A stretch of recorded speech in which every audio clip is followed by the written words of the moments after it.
Life में हम जब किसी प्रॉब्लम में, किसी दुविधा में, किसी संकट में होते हैं तो हमारी ऐसी ख्वाहिश होती है कि कोई हमारी लाइफ में आए जिसके आने से हमारी लाइफ में कुछ चमत्कार हो जाए और हमारी वो प्रॉब्लम्स दूर हो जाए। लेकिन जब हम सक्षम होते हैं तो क्या हमारी ऐसी कोशिश होती है कि हमारे द्वारा भी किसी की लाइफ में कुछ चमत्कार हो पाए, उनके भी प्रॉब्लम कुछ दूर हो पाए? दोस्तों, एक छोटी सी कहानी आपके साथ शेयर करता हूँ।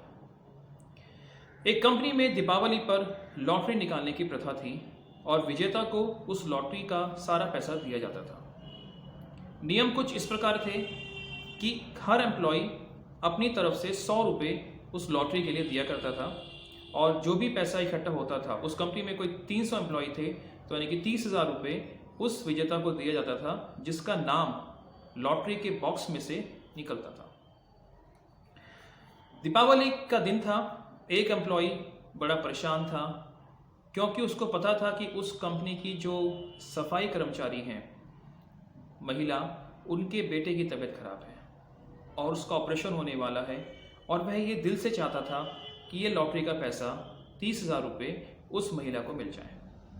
लेकिन वो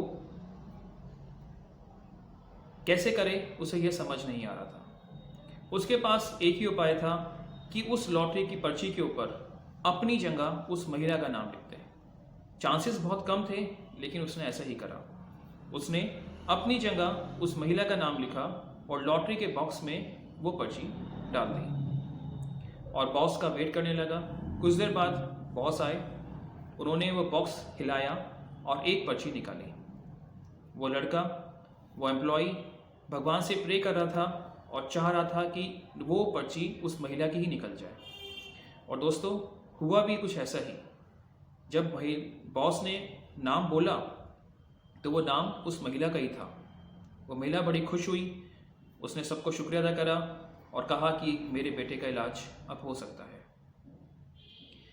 वो एम्प्लॉय भी बड़ा खुश हुआ कि भगवान ने उसकी बात सुन ली, ये चमत्कार हो गया। कुछ देर बाद वो उस बॉक्स के पास गया और एक और पर्ची निकाल के देखने लगा कि देखते हैं कि अगर उसका नहीं आता तो किसका नाम आ सकता था। जब उसने वो पर्ची खोली तो उसने देखा कि उस पर्ची पर भी उसी महिला का नाम लिखा था। उसने एक और पर्ची निकाली और उसने देखा कि उस पर्ची पर भी उसी महिला का नाम था। धीरे धीरे करके उसने सारी पर्चियां खोल डाली और देखता क्या है कि हर पर्ची के ऊपर ही उसी महिला का नाम था, सिर्फ राइटिंग चेंज थी। वो व्यक्ति बड़ा हैरान होता है और उसकी आंखों में आंसू आ जाते हैं। वह समझ जाता है कि यह चमत्कार कैसे हुआ है। मित्रों, चमत्कार कोई आसमान से नहीं होते, हम आप ही चमत्कार करने वाले होते हैं। अगर आपको मेरी ये कहानी पसंद आई हो तो इसे शेयर करें और मेरे चैनल को सब्सक्राइब जरूर करें। और एक बात हमेशा ध्यान रखें, कर भला सो हो भला।